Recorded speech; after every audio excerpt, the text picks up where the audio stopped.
Yeah, I'm Alison Arngrim, and this is the Alison Arngrim Show. Now, some of you may remember me as Evil Nellie Olson, but today I'm Alison Arngrim, and this is the Alison Arngrim Show. And here on the Alison Arngrim Show, we talk about things that make us feel good, the movies and the TV shows that made us feel good, and the people who made them, and people who are doing things now to make the world a better and more interesting place. And oh, do I have one tonight? I'm so excited. I'm so excited because I know her. I know her. Now, you know her grandparents. Wait, what? We're interviewing someone of the famous grandparents? Oh, not just any famous grandparents. Okay. If you are anywhere remotely rootin' tootin' shooting distance of my age, anywhere, you completely know who these people are. And even you young people, you know who they are. Roy Rogers. Wait, do you know who Roy Rogers is and Dale Evans? Even if you weren't old enough to see all the movies and all the TV shows, you know who they freaking are, right? So Roy and Dale, who were not just a Western couple. I mean, they were an institution. It's hard to even explain if you're not our age what they were. Or they had movie TV shows, but it was like Roy and Dale, Roy Rogers and Dale Evans. Happy trails to you. Yeah, that. Well, their granddaughter, Julie Rogers, and I never use your last name, Pomilia, Pomilia. Yeah. Julie has written a book. She's written a book about her famous grandparents and her life with them. And she's cool. She is a kick in the pants. I love her. And she's finally, this is the only book. This is the first book ever about Roy and Dale, an in-depth book ever that anybody's done. And Julie's done it. And she's the one to do it. So everybody, Julie Rogers. Hello. Hi. Actually, I'm the first grandchild to write a book. You're the first grandchild to write about. Who wrote one? Somebody wrote one. Somebody snuck one so out. My Uncle Dusty wrote one a long time ago. Yes, my Aunt Cheryl wrote one. What's that? But that was a long time ago. It was a long time ago. And my Aunt Cheryl wrote one a few years back. But there's something special with a grandchild and a grandparent that is so different from a child. I mean, they have a great perspective. I have a different perspective, and the first grandchild to ever give that perspective because I just had a really special relationship with them. You did, because I was at the Roy and Dale Fest, that whole We Roy Rogers invited you festival. to the Roy Rogers Festival. That's right, in Portsmouth, Ohio. And so I heard you talking. You did. You had a really special relationship with your grandparents. You really. Yeah. So this is epic. So as they've been referred to as the Royal Western couple, I love how Arlo said, well, they're technically the Brad and Angelina of their day. And I was like, wait, what? Because one of the things they did, not everyone knows this, Roy and Dale adopted a lot of kids. They had a ton of kids, and they had a ton of adopted kids. Yep. Out of nine, 5 of them were adopted out of 9. And it wasn't really the thing to do back then. And they didn't do it because of that. It just happened. And so I have one aunt that is Native American. I had another aunt that was Korean. I had another aunt that was Scottish from Scotland. And then I had another uncle who had special needs, mild brain damage because he was beaten as a child and abandoned. And my grandparents said, who's gonna take this little guy home? And their hearts melted. So they took him, and their friends would tease them that every time they went to an orphanage or a children's hospital, they'd come home with another kid, so they just kept collecting them. And it was great. It was a really multicultural, really inclusive, wonderful family to grow up in. Yeah. And this is so like that most people just like have no clue at all about this. And then your Dale's granddaughter from her son. I'm just keeping track of this huge family. Yeah, I know. My dad was her first and only son, biologically from her first marriage. She had 3 marriages before Grandpa. Couldn't quite get it right. And then he had 2, and then they married, and then they started adopting all these kids. And, they really changed the landscape of the social awareness of kids with special needs. And they were really big into children's, charities and things like that. So it was a crazy family. It was loud and crazy, but I felt so loved. There was never a time when I didn't feel loved. And this is very surprising. It's not the staid cliche image that people had of Roy and Dale and of Dale. I mean, when we watch her on TV, it's like, okay, she's fitting the classic mold of the good, 1950s wife and mom. Yeah. But no, this was a very independent woman. This is a businesswoman. And she was also, as you said, Did she like run away from home, get married as a teenager? She did. She did. She ran away at 14. She had my dad at 15. Yikes. And then by 17, she was divorced because her husband didn't feel like he wanted a wife and a son, which of course he didn't think about, before the fact. But yeah, he decided ran away with a teenager. Yeah, like he wasn't ready for that. So it's like, Yikes. so she was a secretary by day and went to night school and was singing on the radio, just little tiny, stations that were local. And she definitely took the hard road. She was really bullheaded, and she would tell you what she thought, whether you wanted to hear it or not. And strangely enough, she told me many times that I was just like her. Now, I was going to ask, how much do you take after Dale, and why do I think it's a lot? Yeah, Grandma, is that a good thing or a bad thing? Because I'm not really sure here. But anyway, I talk a lot, and maybe that's part of the reason. But my Uncle Dusty told me the same thing. You might just be part of the Talkers Club. See, Grandma was the president of the Talkers Club. Okay. I've seen you by her. I did the Dale Evans show 100 million billion years ago. Oh, you did? I was on the Dale Evans show. She a date with Dale? Yep. A date with Dale? Date with Dale? Or was it the one where they're calling it just the Dale Evans show? Because she had like a couple different talk shows. Yeah, but did she let you talk? 80s. Did she let you talk? She did. She let the guests talk, but she was amazing. She was a great interview. She was fabulous. No, she had us on her show, and she would not let us talk. She'd say something, and then all we could say was, yeah, that's right. That's right. We teased her mercilessly about that. But anyway, she was so cute. And then how did she meet Roy? Because Roy was coming up through the movies, and they both had these really different, divergent lives. How did these two wind up getting married? Well, yeah, she didn't want to be a cowgirl. She wanted to be glamorous and amorous and wearing gowns like the one that she gave me that I wore at the festival that time. You feel like a sausage in it, like it's a sausage casing. Oh, you fit in that. You fit in. I saw you. You totally fit in. I don't know. You whip that thing around, this thing around your neck, and you can like poke 6 people's eyes out with it, flip it around. But anyway, she gave me lots of clothing, but she did not want to be a cowgirl. And so she lied her way into Hollywood and said she had a screen test with Fred Astaire coming up. And she lied and said she could dance. Well, you don't bluff your way through dancing with Fred Astaire, right? Fred Astaire. I mean, this is the thing all actors do. Do you ride a horse? Yes, of course. Do you dance? Yeah, I do. Oh, yeah. Absolutely. You just say, sure, yeah. Go stick, roller skate. You say, yeah. But it's with Fred Astaire, maybe. Well, yeah. I mean, you can fake it till you make it to only to a certain point. But with Fred Astaire, she finally said, "Look, I can't do this. I can't dance." It was for Holiday Inn, so they said, "Well, honey, we have another movie, up and coming young cowboy star that he needs a leading lady for this movie. So we'll test you for that. So do you ride a horse?" "Oh, of course I do." Well, she didn't know how to ride a horse either. Yes, I do everything. Why? So, yes, classic actor. Got on the horse.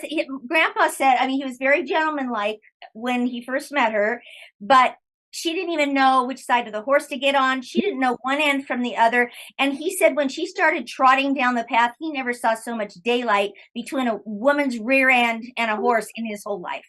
Oh, and yeah, no, it was not a pretty sight. So he said, you might want to get some riding lessons. And he gave her some tips on the set. So by the time their show ended, she was a decent rider, but not, she wasn't going to win any awards or anything.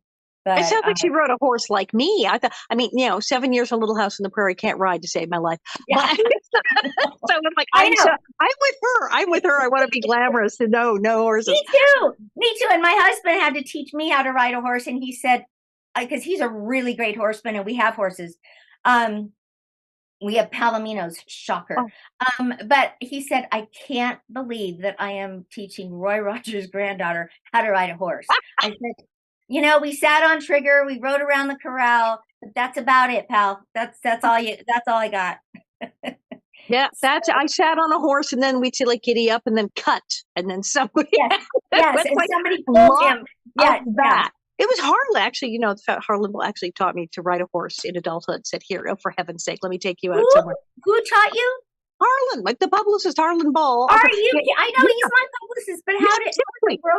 Great late adulthood, because he and I've been friends for a long time. He's like, seriously, do you want to get over your fear of horses? Because I mean, I can take you out. We'll just go around a bit in the horse. So he's got me where I'm no longer like pathologically terrified of them. I can like. You had to go through Little House on the Prairie, feeling this way about horses. Oh, it was really hard. It was really hard. No, it's Harlan finally got. I can now be in the same zip code as a horse and not have like an anxiety attack. That's. Oh, that is just frightening to me. I was a mess, but I love it. So Dale is, I mean, she's more totally city and a classic actress. Like, oh yeah, I can ride a horse. I'll lie about anything. It's hysterical. So they wind up working together, and of course they do make a perfect couple on screen. So like, boom. Yeah. Well, right away, she liked it. They had the same manager, and she didn't like him before she met him because all her manager would talk about was Roy this and Roy that, because he was really soaring in his popularity, and she was still struggling a bit. So she was like, "Oh, who's this Roy?" And so she gets on set, and immediately you can't not love him. I mean, he was just really, really a nice man, and so they got along really well. And down the road, her husband and her divorced. She was single for a while, and then his wife died in childbirth with my Uncle Dusty about a week later. And so he was with three small children, and my grandma with one, and so they got married. And then it was the Brady Bunch. It was the Brady Bunch. It's like, okay, we're alone. I got kids. You got kids. Mine. So I don't know. What do we do now? Yeah, there they are. That's exactly it. Yep. It was a great family. It still is. I was, when I was at the Roy Rogers Festival, I was amazed. Roy wasn't his real name to start. That's his stage name. Because we go, it's all. I mean, it kind of, a lot of it was Hollywood and artifice here. His real name. Yeah, well, his name was Leonard Sly. Leonard. I know, cowboy. Leonard. Yeah. Lenny the cowboy. It doesn't work. I see. No, it doesn't. Where's my cowboy Lenny? What? No.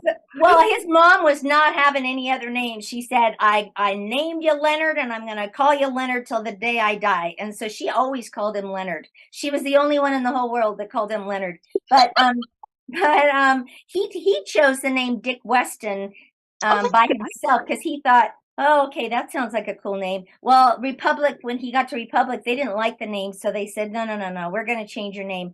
And so somehow they got around to Rogers because he really liked Will Rogers and he was a big fan of his. Okay. And then they couldn't think of anything that goes with Rogers. So they finally, just thought of Roy. It just kind of rolled off your tongue, and that's what stuck. So they named him, but they didn't like his eyes. They didn't like the fact he was small. They didn't like, like his. He was supposed to have a makeover. I was reading that it sounded like Hollywood now. They wanted him to have a whole makeover, like surgery. They were going to completely redo him.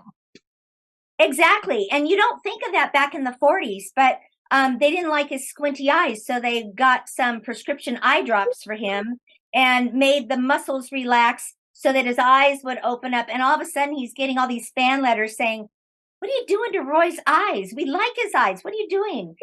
And so they said, okay. Like kind of squinting into the sun. That's the classic cowboy look. Well, that was part of exactly. That was part of his image. And his eyes that squint. That's Roy Rogers. So wait, they put drops in his eyes. So it was like, "Hi, I'm Roy Rogers." What? Yeah. Hello. No, and that's bad. Yeah. So they didn't, and they, he wasn't buff enough. So they told him he had to do handstands. Why handstands and not just lifting weights? I don't know. So he got so good like a normal person. No, he got so good at handstands that he would walk from set to set on his hands. Hello, how are you? Anyway, and they wanted him to go to parties because they wanted to get his name out there. They said, come on, rub shoulders with all these famous people. So just like now, I remember growing up on Little House in around the 80s.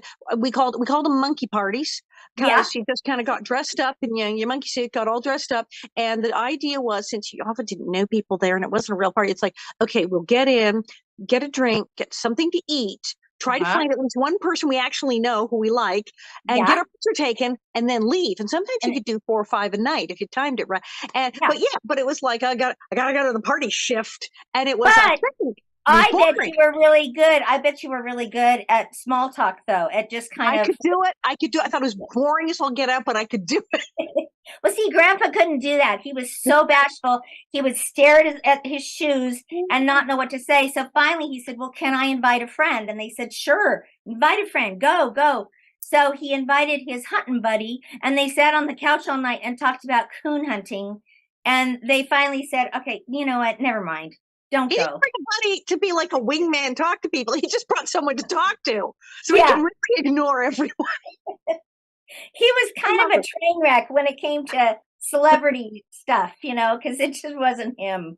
So I love that Roy was like, the anti-celebrity. When we think of like historically this huge star, we all remember like he was the anti-celebrity. So, I mean, I guess hooking up then with Dale must have really worked, because obviously she could talk to anybody. She could talk the bark off a tree. So yes, she could. And somebody actually, he was asked quite a few times, do you mind that Dale talks so much? And he said, nope, because it gives me plenty of time to think of what I want to say.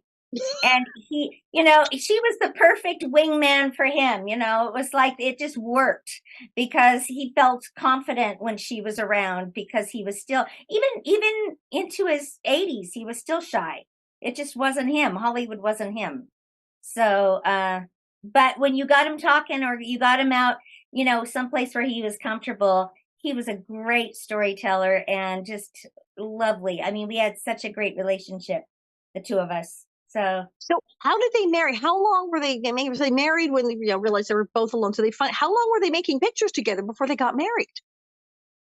Oh, probably about what, like 4 years, 3 or 4 years or something. But his wife died fairly soon when she had Dusty, and so, you know, you're spending those long hours together, you know each other already, and you're good friends. And it just, you know, when they finally, he asked her to marry him as they were on their horses ready to ride into Madison Square Gardens, into the arena.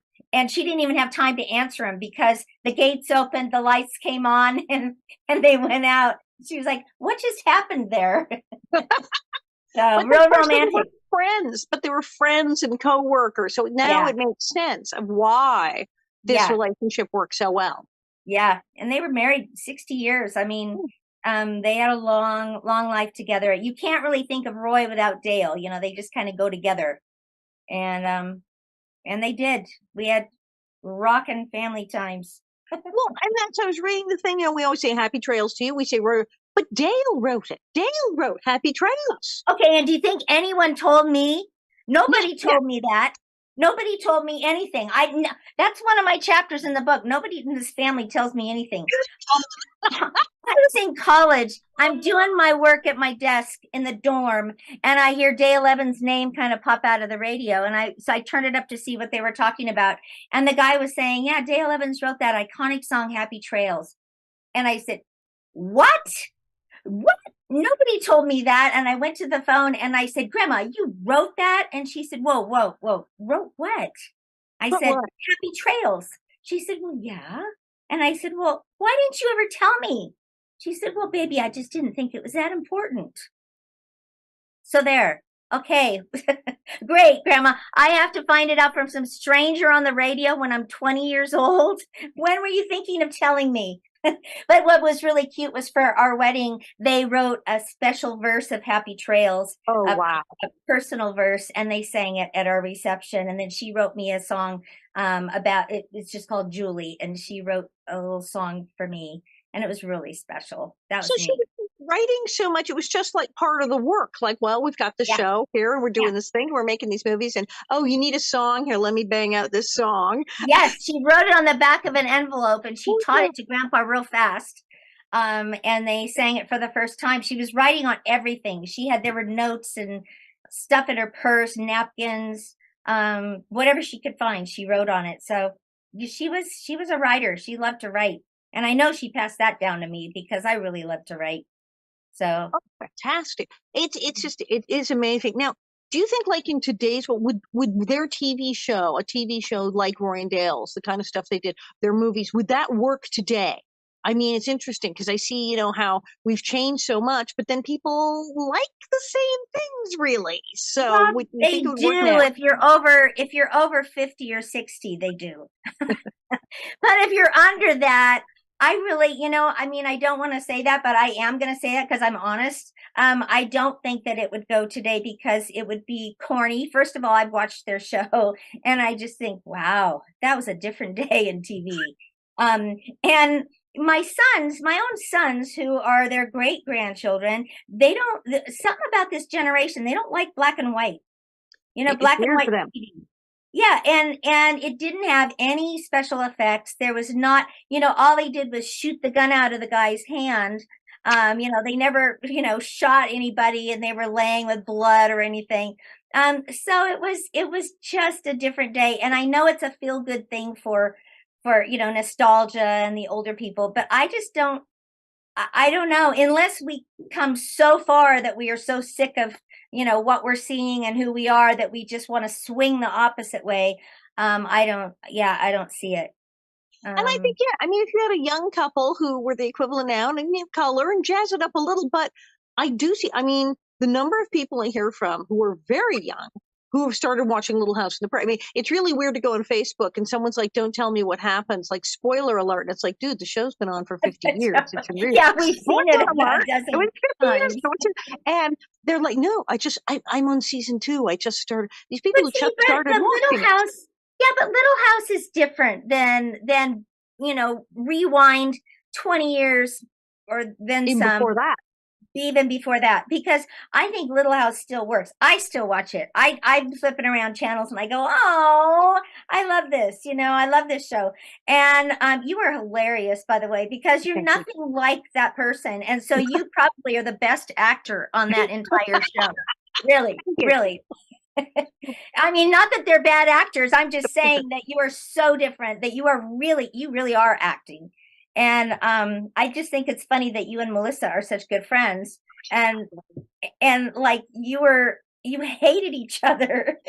We were very convinced. It's like, it's true. Whenever somebody has a picture on Facebook, like that one, it's a picture just on the set during the Christmas thing, and we're smiling. They're like, wait, why are they smiling? They weren't Why are they smiling. smiling? They're They smiling. can't I like saw each that other. episode. She never smiled in that entire episode. Why is she smiling? And it's like hilarious. But yeah, Yeah, and I think that made it work more. The more that we liked each other, we felt freer to be yeah. more horrible. What, to push each other around in the mud? Right, Yeah, it felt very safe. Well, nobody was going to get hurt. yeah, So yeah.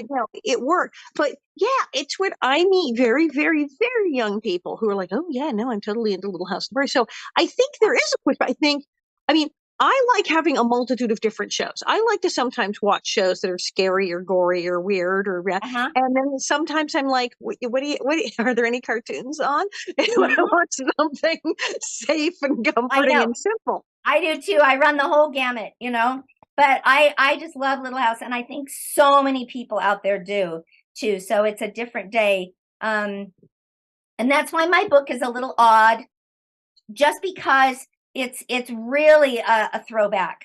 But I've already accomplished what my goal was, and my goal was just to write a story for my sons. Family history. Yeah. I got to that age where I just thought, my sons don't really know my family history. I'd kind of like to just have it for posterity, to give it to them for Christmas.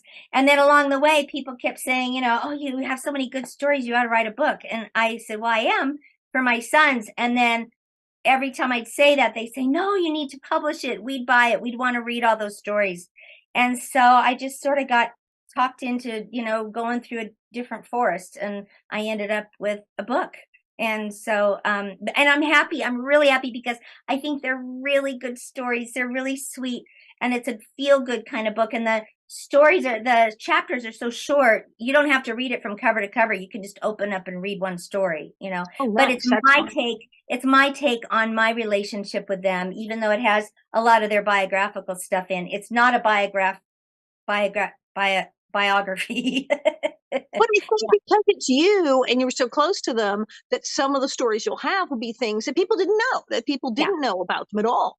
a lot of things that people didn't know. And I have one picture where Grampy's wearing his shorts and dark socks and tennis shoes. He looks absolutely ridiculous, like a grandpa. And that has never been seen, and it's cute. It's a really cute picture. But yeah, lots of Multifaceted, stories. because like I said, we have this picture, this ideal, Roy and Dale, little Hapatrils, and the real people. We don't know the real people. Just even hearing about Dale wrote the song and how interesting they were. Yeah, I mean, I was fascinated, as I said, when I was at that event, but I didn't know that. And finding out this real stuff, and then having someone who was there, who loved them, who was with them, and knows the whole right. family, to then say this is what they were really like. I think there are people who'll be absolutely fascinated with that and will want to know.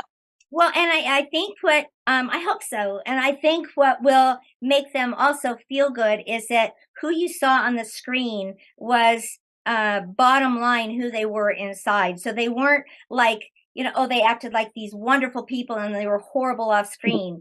They were the same. They were the same person both on and off screen, except they had so much more depth to them in personal relationships, obviously. But who you hoped they were, they were.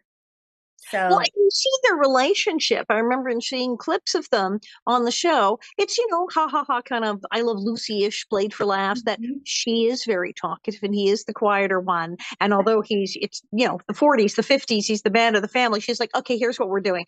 And Yeah, you kind of go, she was. oh, I'm getting it. This is the relationship. Yes. Well, you know what? I mean, back then, the women's movement came along later, and all the independence for women and stuff. She was a real she was on the cutting edge of that, because it wasn't real popular for women to have a full-time job in show business and have a family. I mean, it was just almost wrong. And she got the hang of it after a while, but at the beginning it was really hard because she wasn't a great mom with my dad, and she always looked back on that, wistfully, that she would have spent more time with him. But they had a beautiful relationship. When my dad turned into his teens, it really took off, Well, and she was so young. She was so she was young. What she the was heck like did a she know about baby raising raising a kids? baby. Right, exactly. Yeah, And that's yeah, always going to have issues, big time. But that's the thing, the fact that they were partners. I mean, I always got the sense, I went, this is this cute cowboy couple, but they're like equal partners. yeah. They're working together. This is a thing. Oh, definitely. Yeah. Yeah, really a lot. And Grandpa was really big on merchandising because he didn't get enough from Republic. They didn't want to give him a raise, and he was getting thousands of fan mail letters. And yeah, shocker, huh? And Typical.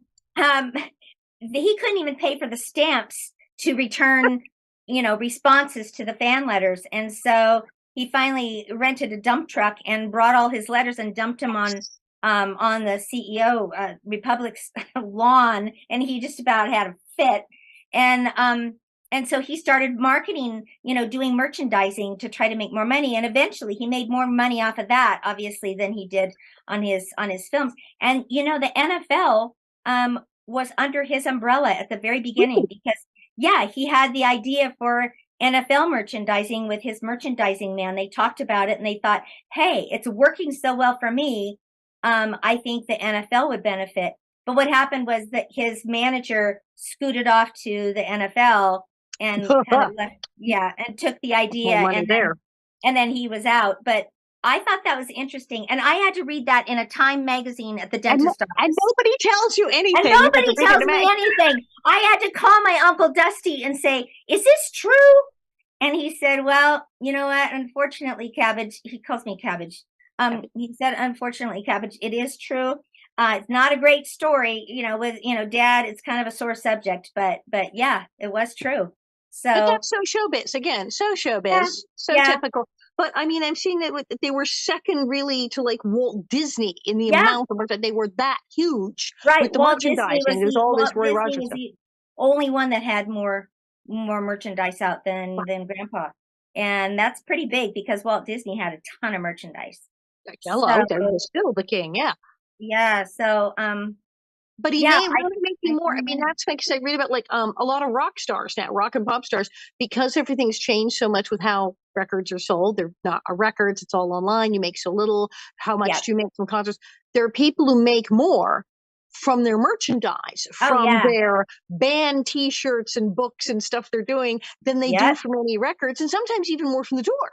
Yeah, I know. No wonder they have stands set up, like at the Hollywood Bowl. I saw Oh yeah. Steve Martin and his group. He was awesome.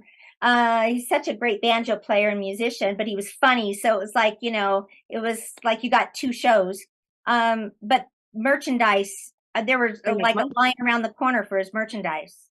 So, So your and that's just grandfather one. was the pioneer of this, realizing that the money was in the merchandising. Yes, yes. So, and as he got older, he didn't really want to make movies anymore. And that worked in really well for, to just have the merchandising take over. And then he went, and then TV kind of went into the variety show era where there were lots of, Glenn Campbell and Andy Williams and I don't know, the Muppets. So they made that whole tour They were of on everything. shows. They did the Muppets, Roy and Dale and the Yeah, Muppets. And see, that's why I I said know. there are younger people who know who they are because they're like, oh yeah, I saw them when they were on the Muppet Oh Show. They yeah, didn't that's see them right. I know that. originally, Yeah, the but Muppets. they saw them on all these other shows and went, who's this strange cowboy couple? What is going Yeah. on? Yeah, they had us on a couple of times, the whole family, and that was a hoot for all of us because, it wasn't our daily life. And it was a little bit of a train wreck because when Jonathan Winters came out to tell us a story on the couch, it was a Christmas variety show.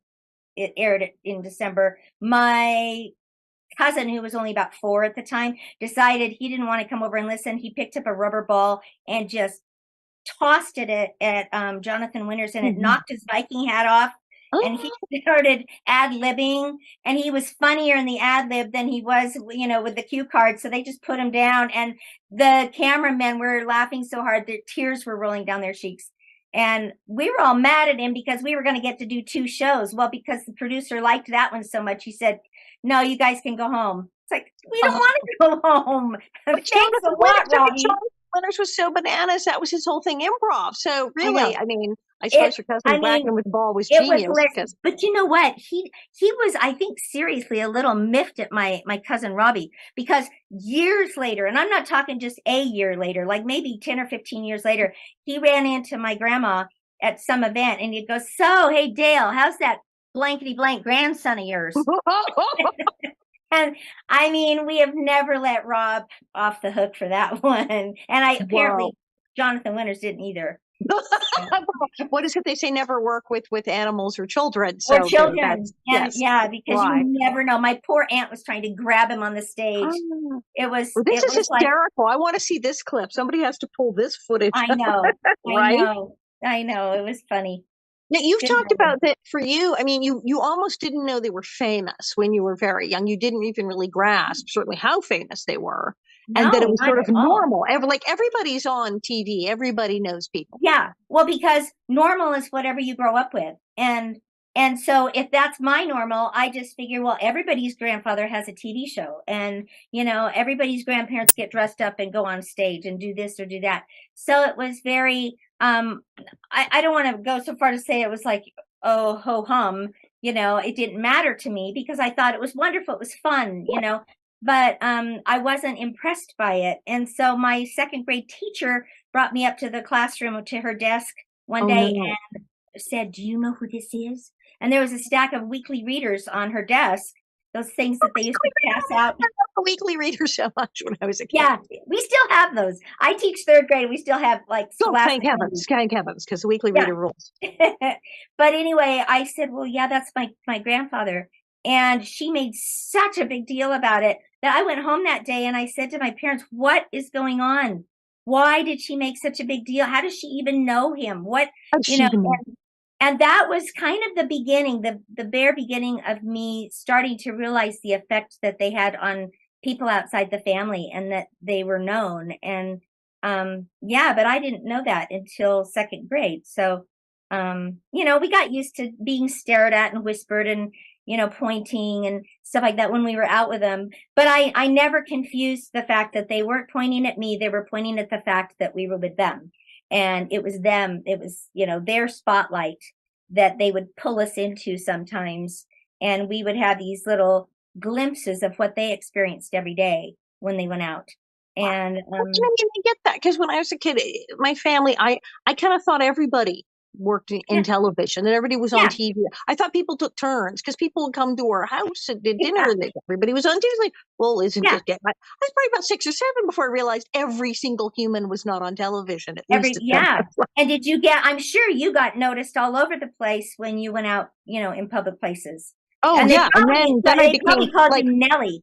really famous, like at 12, and I was like famous, and it's just Yeah. like weird. It's just like totally weird. And yeah, and then it's just and my friends, luckily, my friends, they just kind of shined it on. They didn't care. My real friends I knew from school, like, oh yeah, Alison's on a show, Yeah. which was helpful. Like what, yeah.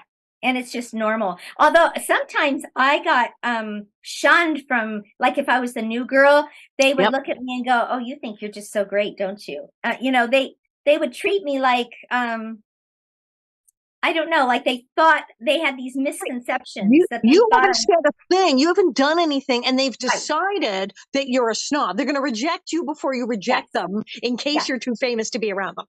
And that would happen. And that's so strange because I wasn't even on TV. It wasn't like I was anybody. And yet they thought that I would be that way because of my grandparents. Because back then, my grandparents, everybody pretty much knew them. So today is a very different day. My kids don't even understand it, what I went through as a little kid because they were known. And so I guess, and I kind of go through some of those times in my book, and I think it's good for my kids to read about what I had growing up and that it's so different now, And I don't know, maybe they'll just like it because, they'll appreciate mom writing a book to them. I I dedicated it to them, obviously. And it's really special. I mean, I did what I set out to do. And now if it sells, that'll be even better. And I mean, I loved your book. I bought your book when you came to the Roy Rogers Festival. And it's just like you say, it's just fun to get to know, the stories, the backside stories. Well, and then you said you teaching third grade. So Yeah. do these third graders, do their parents, do they know who Roy and Dale are? What does it mean to these The funny families? thing is, one of them found it on Amazon, and they came to school and said, "Oh, hi, you're on Amazon, and I saw you sitting on your horse on the front cover." And and I was like, "Oh, really?" And it wasn't so much, I mean, their parents knew, but a lot of the kids' parents don't know, but their grandparents do. Okay, right. And because their grandparents are more like now, like my age, and their parents are like my kids' ages. Gosh, I don't even want to be saying that. Isn't that terrifying? Yeah. Cut that out. we start doing the math, and it's like, no, I know. I don't want to do any math. No math right? here. It's bad enough that I look like something from that Krabby Patty guy in SpongeBob. Because we were supposed to spend the weekend together in Missouri, because I'm going to the Cherry Blossom Festival in Marshall, Missouri. I leave on Thursday, and you are absolutely scheduled. And now you're like, yeah, not going. What did well, you do? I bent it back the wrong way. I hyperextended my thumb, and I had osteoarthritis in it anyway, and I was going to get it worked on this summer, but he just said, now's the right time. We need to do this. And so horrible timing. We just had spring break at school, and now I'm taking off the next week to have surgery, and be gone for 2 days. Not the best timing. And I'm so sorry to my school district for that. I really am. But you can see I'm not kidding. And I mean, I'm going to hurt myself if I don't realize it in bed, at night when I'm asleep. Don't whack yourself in the head with your gas. That would be very painful.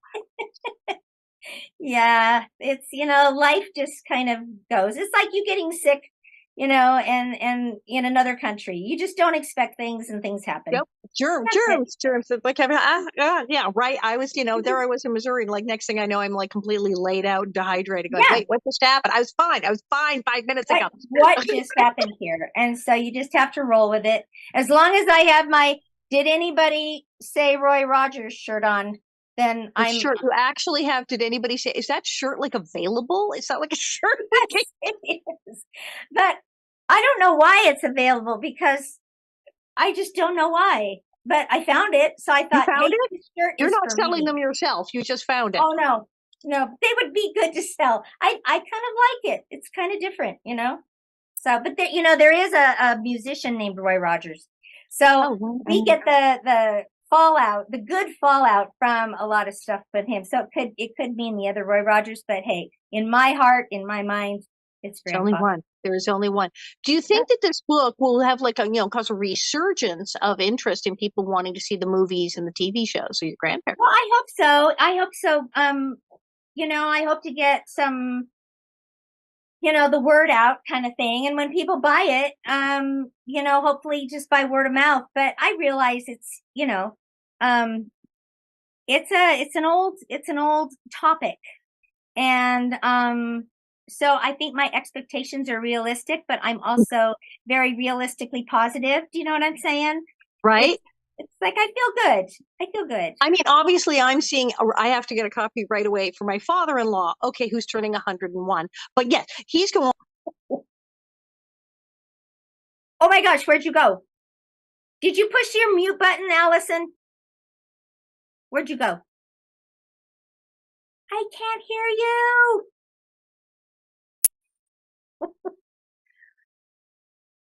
Where is your... Okay, I don't know who can hear who. muted. I'm like, why? I'm not muted. Are you So now I'm muted? back. Okay, now you're back. I don't know what Yeah, happened. I can hear me. I can hear you. Okay, good. Yeah. But yeah, Okay. I think because it's that niche market thing, it's the Westerns, people really dig that. And there is a whole population that Yeah. do. They go back, they watch the Roy Rogers, they watch Gene Autry, they watch all of that. There's Right. a sort of like, Right. cult around Yeah, that. And there I is. think they'll be And you into know, this. the festivals, and I think they're starting to join the festivals, the Westerns with the 60s, 70s, 80s shows, you know, because they kind of have to, because there's not enough people around that are from the Westerns. They're all gone because they're so old. And I think it fits right into like the show in Burbank and Yes. you know, like Jerry Right. and Teresa Mathers, wonderful couple. I really like Yes. Teresa. We talk anyway, but you know, I think it's a good thing that it kind of merges things together because it still gives a life to the Westerns. But if it was just Western, the people that go, you know, it wouldn't have as big of an audience as And there's people who are into the West and they don't see it so much as Westerns. To them, it's TV nostalgia. There's the yeah. people who see it as TV nostalgia. So if you put the TV nostalgia on the Western people, then everybody's Yeah, happy. then everybody's happy and you have a bigger crowd and a more diverse crowd and it's just fun, you know. And that's how I get to meet, you know, people like you because we, even though yours was a Western, it wasn't added in with all those old black and white Westerns. For so long we had those festivals for them. And now I'm glad to see that they're, you know, they're kind of widening their audience. And then, of course, we have Cherry Blossom, which unfortunately you messed up your hand. You can't go, Yeah, would which is you everything. Cherry Blossom put saying that? everything and everything all at the same time at one show. So, No, next year. There's always next year. I've right? now, yeah, I did this hand. Now this hand, I'll be all done. No more Okay. hands. Okay. Okay, You have so everything because done because you're not going to yeah, hear like the end of this that you missed you when you said, no, I'm not coming. Ha ha. I was like, I no. know. Oh man, frustrating. Oh well. You and Anyway, your family, you're very entertaining. I mean, when I was at the Roy Rogers event and everything, you and was it your sister and your aunt? There's a Jody. whole slew of you. Yes, Yeah, and yeah. you guys were a riot on stage. Oh, we love each other. Jody and I. Jody's my Native American aunt, but she's only like 5 years older than me, 6 years older than me. So she's more like a cousin. And when we get together, we're scary. I mean, we don't look a thing alike, but our personalities are so similar. And my husband and her husband just have to roll their eyes and shake their heads, and sometimes they don't know what to do. But it's really fun when I get to see her. So I'm going to get to see her for the Roy Rogers Festival this August.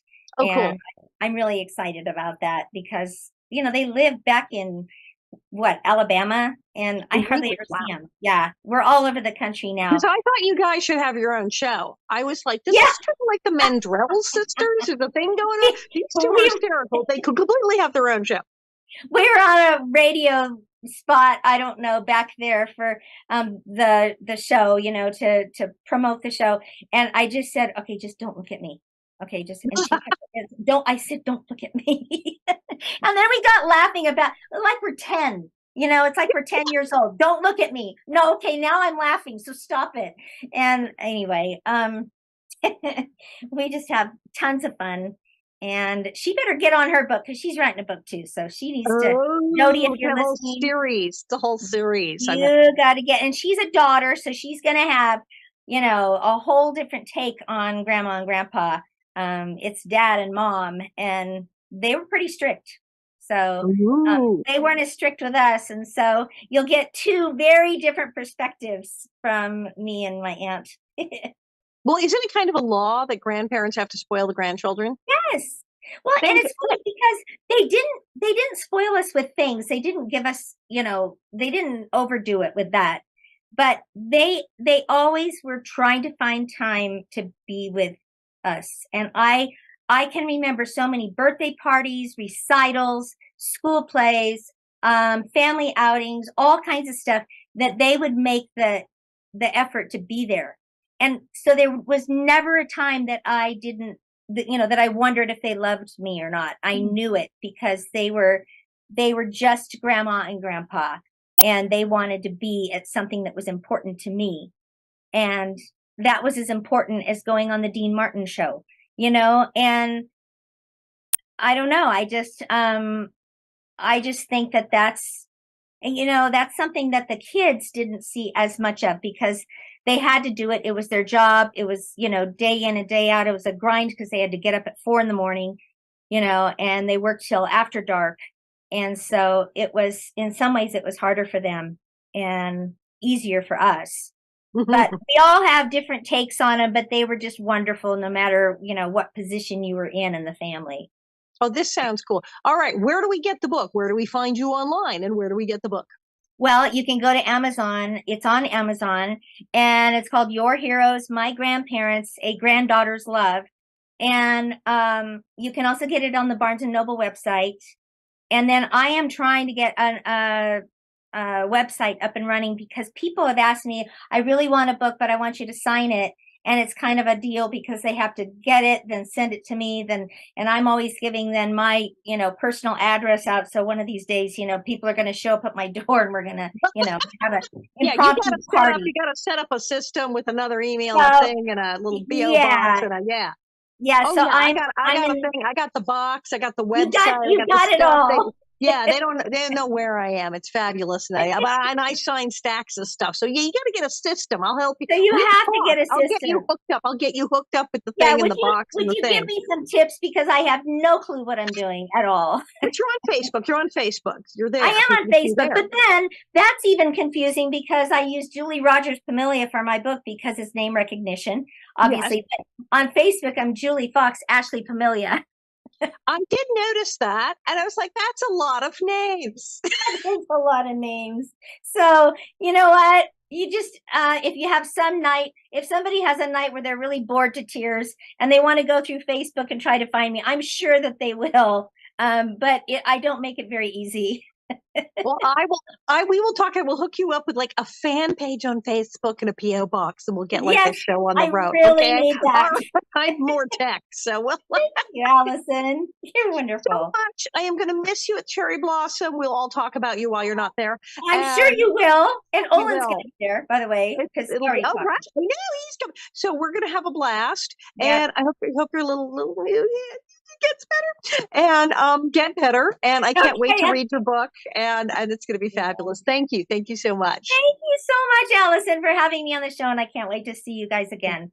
Thank you. And thank you everyone for watching, because this is the Alison Arngrim Show, and I'm Alison Arngrim. Happy trails. I found my way home, across the Grand Mirage.